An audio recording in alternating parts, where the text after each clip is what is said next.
Hello दोस्तों, आप सभी का YouTube चैनल में स्वागत है। मैं प्रभाकर आज आप सभी के लिए लेकर के आया हूँ संस्कृत रुचिरा भाग 2 पाठ 3 तृतीय पाठ। इस पाठ का नाम है स्वावलंबन। स्वावलंबन पाठ है स्वावलंबनम, इसी को हिंदी में स्वावलंबन कहते हैं। तो स्वावलंबन क्यों कहते हैं आगे हम देखेंगे। संख्यावाचक शब्दाः, संख्यावाची शब्दाः तद एतद शब्दों च, यानी इसमें संख्यावाचक शब्द और तद और एतद शब्दों का प्रयोग है। तो आगे हम पाठ पढ़ेंगे। पाठ के साथ में मूल पाठ है, श्लोक जहाँ पे होगा वहाँ पे अन्वय होगा, शब्दार्थ है, सरलार्थ है यानी हिंदी भावार्थ है। इन सभी के साथ में इस पाठ को पढ़ते हैं। तो आगे चलते हैं। तो सबसे पहला जो पैराग्राफ है वो इस प्रकार है। लिखा है, कृष्णमूर्ति श्रीकंठस्य मित्रे आस्ताम। कृष्णमूर्ति और श्रीकंठ नाम के दो बालक, आपस में दोनों की मित्रता थी। श्रीकंठस्य पिता समृद्ध आसीत। श्रीकंठ का जो पिता है वो बड़े समृद्ध थे, बड़े धन दौलत वाले थे। अतः तस्य भवने सर्व विधानी सुख साधनानि आसन। इसीलिए उसके घर में सभी प्रकार के सुख साधन थे, यानी कोई किसी प्रकार की कोई कमी नहीं थी, हर चीज परिपूर्ण था उसके घर में। तस्मिन् विशाले भवने चत्वारिंशत् स्तंभा आसन। उसके बड़े से घर हुआ करते। उस घर में चत्वारिंशत् का मतलब होता है 40 स्तंभा, यानी खंभे थे उस घर में। इतना बड़ा घर था।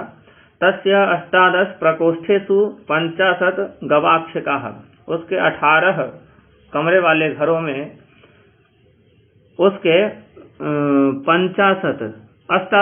18 प्रकोष्ठेषु 50 गवाक्षकाः, यानी उसके 18 घरों में 50 का मतलब होता है 50। 18 घरों में 18 रूम में 50 खिड़कियां थी। गवाक्षका मतलब खिड़कियां। चतुश्चत्वारिंशत् द्वारानि, यानी चतुर्चत्वारिंशत् का मतलब होता है 44 उसके घर में क्या थे? द्वार यानी गेट। इसके बाद 63 विद्युत व्यजनानी च आसन। उसके घर में 63 को कहते हैं 36 उसके घर में जो पंखे लगे हुए होते हैं, बिजली के द्वारा चलने वाली पंखा, वो लगी थी 36। इसके बाद तत्र 10 सेवकाः निरंतरम कार्यं कुर्वन्ति स्म। और उसके घर में 10 नौकर चाकर हमेशा कार्य करते रहते थे। परम कृष्णमूर्ते माता पिता च निर्धनौ कृषक दंपति तस्य गृहम आडंबर विहीनम साधारण च, यानी उसके घर में कोई भी सुख साधन नहीं थे। कृष्णमूर्ति के घर में बिल्कुल साधारण रूप से जीवन यापन सब करते थे।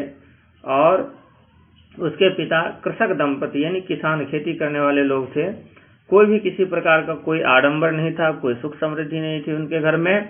तो बिल्कुल अपना जीवन अपने परिश्रम के द्वारा जीते थे और इतने धनवान लोग नहीं थे। यहाँ पे शब्दार्थ दिया गया है। एक दृष्टि में शब्दार्थ को देख सकते हैं। शब्दार्थ इसलिए दिया जाता है कि आप हिंदी का अर्थ भावार्थ सही प्रकार से लगा सके। तो यही बात कहा गया कि आडंबर विहीनम साधारणं च आसीत, यानी उसका घर जो है बिल्कुल साधारण व्यक्तियों के तरह उसका घर था और वो किसी प्रकार के सुख समृद्धि का भोग नहीं करता था, क्योंकि उसके घर में थे नहीं। तो आगे क्या है, आगे देखते हैं क्या कहा गया है। यहाँ पे लिखा हुआ है, सबसे ऊपर है सरलार्थ। सरलार्थ को हम एक दृष्टि में पढ़ सकते हैं, समझ सकते हैं।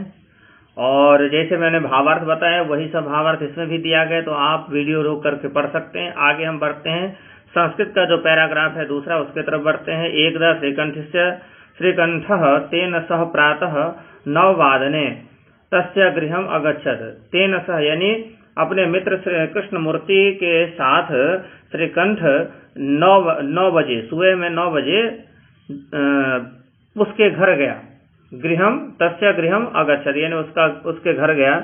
तत्र कृष्णमूर्ति तस्य माता पिता च स्वशक्तिया श्रीकंठस्य आतिथ्यम अकुर्वन्। क्या हुआ कि जब कोई अपने घर में जब कोई आता है तो उसका हम आदर सम्मान करते ही करते हैं, चाहे वो मित्र ही क्यों ना हो या आपस में मित्रता हो या किसी प्रकार का संबंध हो। इस प्रकार के लोग आते जाते रहते, तो कोई भी आता है उसका हम आतिथ्य करते हैं, मतलब उसका हम स्वागत सत्कार करते हैं। इसी प्रकार से जो कृष्ण मूर्ति है वो भी अपने मित्र का, श्रीकंठ का आगत स्वागत किया, सम्मान किया, पूरे सब मिलकर के। उसके माता पिता भी उसका सम्मान किए, जो भी था खाने पीने का वस्तु उसको दिए। आगे क्या होता है, तद दृष्ट्वा श्रीकंठ अकथयत। अब उसका सम्मान हो गया, सब कुछ हो गया, स्वागत सत्कार कर दिया। उसके बाद ये सब देख करके सभी जो मिल करके कार्य कर रहे थे, इसको देख करके उसने सोचा कि क्या क्या यार, कैसा आदमी है, खुद ही हर कार्य को कर लेता है, ऐसे भी कोई होता है क्या भला। तो इस सब को देख करके सोचने लगा और कहा, एतद् दृष्ट्वा श्रीकंठ अकथयत मित्र अहम भवताम सत्कारेण संतुष्टोस्मि। यानी आपके आगत स्वागत से, स्वागत सत्कार से मैं संतुष्ट हूँ, मैं प्रसन्न बहुत हूँ आपसे। लेकिन एक बात मुझे कहनी है आपसे कि केवलम इदमेव मम दुखम यत तब गृहे कोपि भृत्यः नास्ति। आपको मैं एक बात कहना चाहूंगा, अपने मित्र से कहा कि इस एक बात का मुझे बहुत कष्ट है कि तुम्हारे घर में कोई नौकर चाकर नहीं है, तुम अपने कार्य सभी लोग मिलकर के खुद कर लेते हो, इसके लिए बहुत कष्ट है कि तुम्हारे यहाँ भी नौकर चाकर होने चाहिए। मम सत्काराय भवताम बहु कष्टम जातम। मुझे जब तुम लोगों ने सब मिलकर के सत्कार किया है तो तुम सभी को बहुत कष्ट हुआ होगा, तुम सभी ने बहुत परिश्रम किया है, तब जाकर के मेरा स्वागत सत्कार किया है। इस प्रकार का बात श्रीकंठ ने कहा कृष्ण मूर्ति से, यानी अपने मित्र से, जो कृषक दंपति परिवार में रहते थे, बालक यानी जिसके माता पिता कृषक थे, किसान थे। ऐसे मित्र को उसने ये सब बात कही।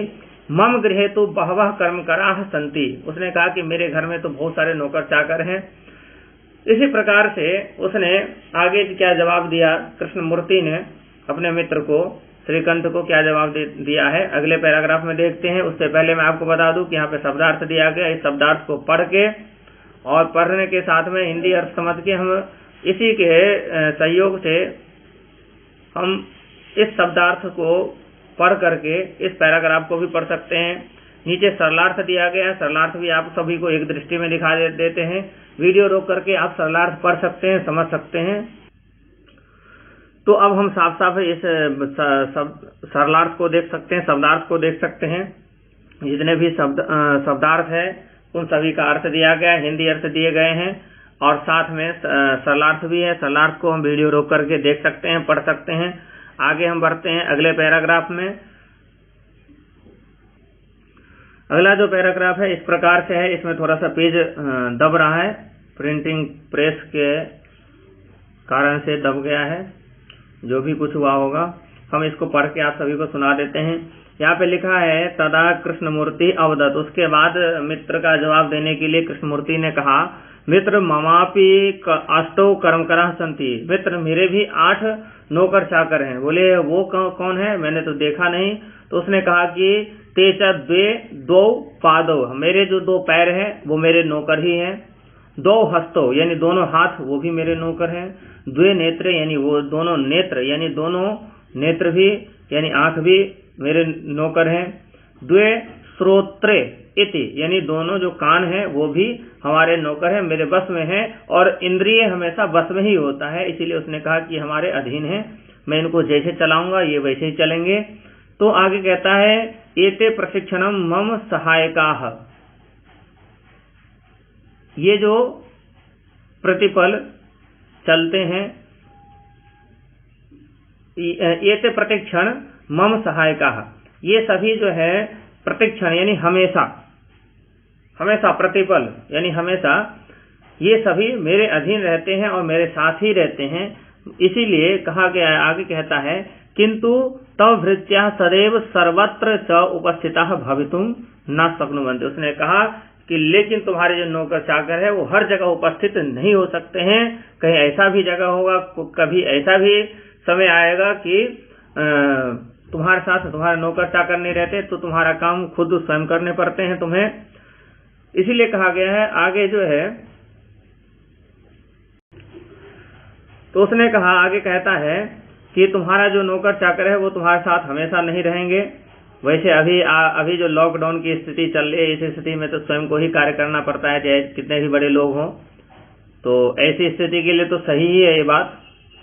आगे है यदा यदा ते अनुपस्थिताः, जब जब वो लोग अनुपस्थित हो जाएंगे तुम्हारे नौकर चाकर, तदा तदा तुम कष्टम अनुभवसी, जब जब तुम्हारे नौकर चाकर अनुपस्थित हो जाते हैं, तदा तदा यानी तब तब तुम सभी जो है अपने आप को कष्ट अनुभव करते हो। यानी जिस प्रकार से मेरे लिए कहा गया है कि हे मित्र, तुम्हारे घर में नौकर चाकर नहीं, तुम सभी को बहुत कष्ट हो रहा होगा, वैसे ही तुम भी कष्ट का अनुभव करते होगे जब तुम्हारे पास नौकर चाकर नहीं रहते होंगे।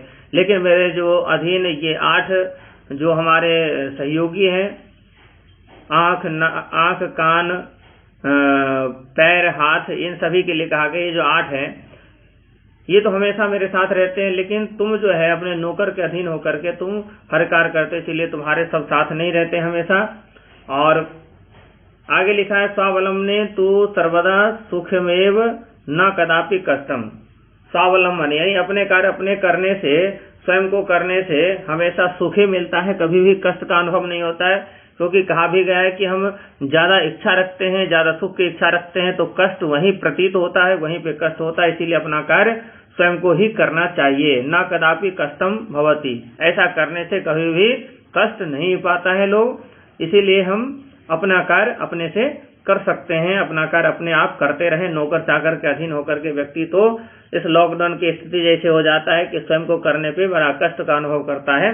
आगे हम बढ़ते हैं। अगला जो पैराग्राफ है वो इस प्रकार है। आगे श्रीकंठ ने कहा, श्रीकंठ अवदत्, श्रीकंठ ने कहा, मित्र तव वचनानि श्रुता मम मनसि महते प्रसन्नता जाता। उसने कहा कि हे मित्र, हे कृष्णमूर्ति, तुम्हारे बातों को जो मैंने सुना इससे मैं बहुत प्रसन्न हुआ। अधुना अहम अपि स्वकार्याणि स्वयमेव कर्तुम इच्छामि, अभी मैं अपना कार्य मैं खुद करने का इच्छा रखता हूँ, यानी अभी से मैं अपना कार्य खुद करूंगा, ऐसा उसने संकल्प लिया। और कहा भवतु 12:30 वादनमिदं, उसने कहा ठीक है, अब जो है समय 12:30 यानी 12:30 बज चुके हैं, वादनमिदं यानी समय हो चुके हैं, सांप्रतम गृहम चलामि, इसलिए मैं घर चलता हूँ। और ऐसा कह करके श्रीकंठ जो है अपने मित्र कृष्णमूर्ति के घर से चल देता है। तो इसका सार रूप अगर देखा जाए तो यही कहा गया है कि व्यक्ति को, प्रत्येक व्यक्ति को, हर व्यक्ति को स्वावलंबी होना चाहिए, अपना कार्य स्वयं करना चाहिए। विद्यार्थी हो तो विद्या सीखने की, पठन पाठन करने का कार्य, लिखने का कार्य स्वयं को करना चाहिए। अगर धनार्थी हो, धनार्थी धन का आगमन चाहता है तो अपना हर कार्य को स्वयं देखे, दूसरे के अधीन ना रखे। इसी प्रकार से ये जो है भावार्थ है। अब हम आगे देख लेते हैं, एक दृष्टि में शब्दार्थ भी देख लेते हैं। आगे भी जो भी शब्दार्थ है या सरलार्थ है उसको देख करके फिर हम पूर्ण करते हैं इस पाठ को। आप सभी देख पा रहे होंगे, ये एक दृष्टि में सरलार्थ लिखा हुआ है। श्रीकंठ कहने लगा, मित्र तुम्हारे वचनों को सुनकर मेरे मन में बहुत प्रसन्नता हुई, अब मैं भी अपने कार्यों को स्वयं ही करना चाहता हूँ। अच्छा 12:30 बज चुके हैं, अब मैं घर चलता हूँ। ऐसा कह करके वो भी श्रीकंठ भी समझ गया, नहीं स्वावलंबी होना चाहिए, स्वावलंबन, इसीलिए पाठ का नाम रखा गया। अब इसी के साथ में मैं आप सभी से विदा लेता हूँ। अगले पाठ सहजता से प्राप्त हो सके इसीलिए चैनल को सब्सक्राइब करके रखिए, अच्छा लगे तो लाइक भी करिए और शेयर भी करते रहिए, अपने मित्रों को भेजते रहिए। इसी के साथ मैं अपनी वाणी को पूर्ण करता हूँ, अपनी वाणी से विराम लेता हूँ। आगे अभ्यास प्रश्नोत्तराणी यहाँ पे लिखा हुआ है, ये सभी अगले वीडियो में लेकर के आऊँगा, पूरे अभ्यास कार्य। धन्यवाद।